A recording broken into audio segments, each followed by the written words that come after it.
Dalam setiap perdebatan tentang kehebatan, dua nama selalu muncul, berdiri di ujung spektrum keajaiban sepak bola, Cristiano Ronaldo dan Lionel Messi.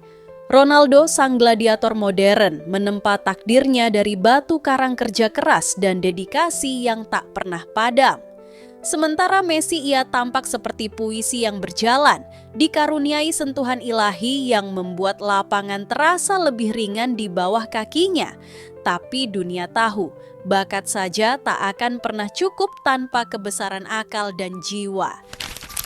Xabi Alonso, saksi dari panggung tertinggi, pernah berkata bahwa keajaiban Messi bukan semata di kakinya, melainkan di kepalanya. Di benaknya tersimpan peta tak kasat mata, kemampuan untuk membaca pertandingan seperti membaca puisi dalam senyap. Ia adalah arsitek momen, selalu memilih yang tepat, di waktu yang tepat, tanpa keraguan, tanpa berlebihan. Ia bukan hanya jenius, tapi juga rendah hati, efisien, dan nyaris tak terlihat saat sedang menjadi yang paling berbahaya.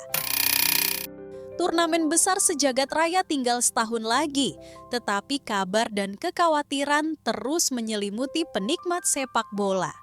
Tubuh Messi tak lagi setangguh dahulu, dan bayang-bayang ketidakhadirannya di panggung terakhir itu kini mulai terasa nyata. Sang goat masih ingin menari, tapi waktulah yang kini menentukan iramanya.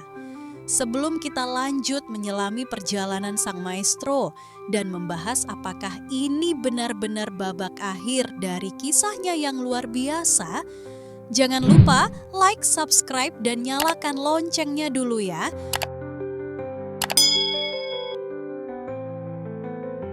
Sejarah tidak selalu memilih akhir yang sempurna. Kadang, cerita terbaik bukanlah yang berakhir dengan piala terangkat tinggi, melainkan yang tetap dikenang meski tirai telah tertutup. Messi tahu itu. Ia tak lagi bermain demi membuktikan apa-apa karena segalanya sudah ia buktikan. Kini, setiap langkahnya di lapangan adalah hadiah, bukan hanya bagi dirinya, tapi bagi kita yang masih ingin menyaksikan magis itu walau hanya sebentar lagi. Namun waktu, seperti hujan yang sabar, perlahan mengikis keabadian. Cedera demi cedera mulai menaburkan keraguan.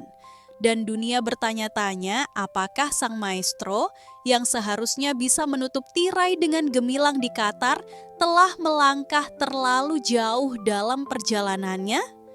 Apakah ini kesalahan penilaian langkah dari seorang yang nyaris selalu tepat? Di luar semua keraguan, satu hal tetap pasti. Warisan Messi tidak akan ditentukan oleh satu turnamen, satu gol, atau bahkan satu musim terakhir. Ia telah mengukir sejarah dengan konsistensi, keindahan, dan kecerdasan yang jarang disatukan dalam satu sosok. Dan bila akhirnya ia memilih untuk berhenti, dunia hanya bisa berdiri, memberikan tepuk tangan panjang, dan berkata, "Terima kasih, Leo." Di ambang senja kariernya, Lionel Messi melangkah menuju Piala Dunia 2022 dengan tatapan seorang peziarah, seolah-olah ini adalah perjalanan suci terakhirnya. Usianya telah menyentuh 35 tahun dan gairahnya terhadap gemerlap sepak bola klub di Paris mulai memudar, redup di bawah cahaya buatan Parc des Princes yang dingin dan penuh tekanan. Namun, angin berembus lain di tanah kelahirannya.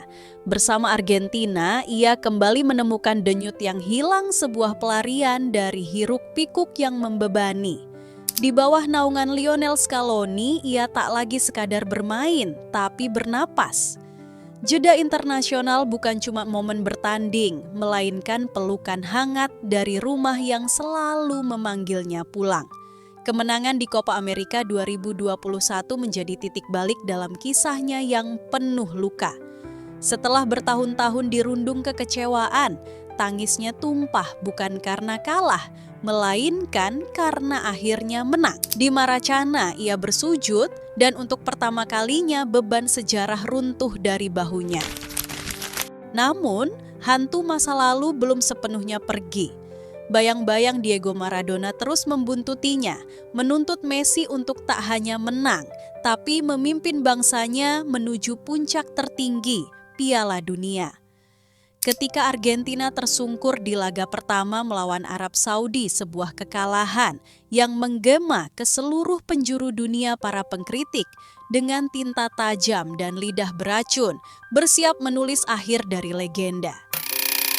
Tapi Messi, seperti puisi yang menemukan nadanya di tengah kekacauan, bangkit.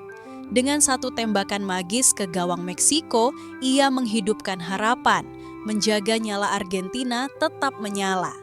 Dan sejak saat itu, ia menari di atas lapangan, seperti dalam epos yang ditulis ulang, menciptakan pertunjukan demi pertunjukan, mencengangkan dunia seperti Maradona di tahun 1986. Hingga akhirnya di panggung terbesar sepak bola, ia menggenggam trofi yang selama ini menghindarinya, trofi yang kini seolah memang ditakdirkan untuknya. Lionel Messi telah mencapai puncak yang tak terbayangkan oleh banyak pemain. Memimpin Argentina menjuarai Copa America 2 kali berturut-turut dan akhirnya meraih trofi Piala Dunia yang dulu tampak mustahil. Namun, menjelang Piala Dunia 2026, tanda-tanda kelelahan mulai terlihat. Cedera yang kian sering, menit bermain yang dikurangi, serta pengelolaan ekstra hati-hati oleh klubnya Inter Miami menjadi pertanda bahwa tubuh sang maestro sedang bergulat dengan batas alamiah waktu. Meski demikian, Messi bukan sekadar pemain, ia adalah simbol, seorang seniman di lapangan yang keberadaannya saja mampu mengubah atmosfer permainan. Ia sudah tidak bermain untuk membuktikan apa-apa, tetapi untuk menikmati, memberi, dan barangkali menutup kisahnya dengan satu tarian terakhir. Apakah Messi akan bermain di Piala Dunia 2026? Jawabannya masih belum pasti. Namun satu hal jelas, jika Messi merasa ia masih bisa memberi, walau hanya secuil sihir dari yang dulu, ia akan melangkah ke Piala Dunia 2026 bukan demi gelar, tapi demi cinta. Jika tidak, ia akan pergi dengan kepala tegak, karena kisahnya sudah lebih dari cukup untuk dikenang selamanya.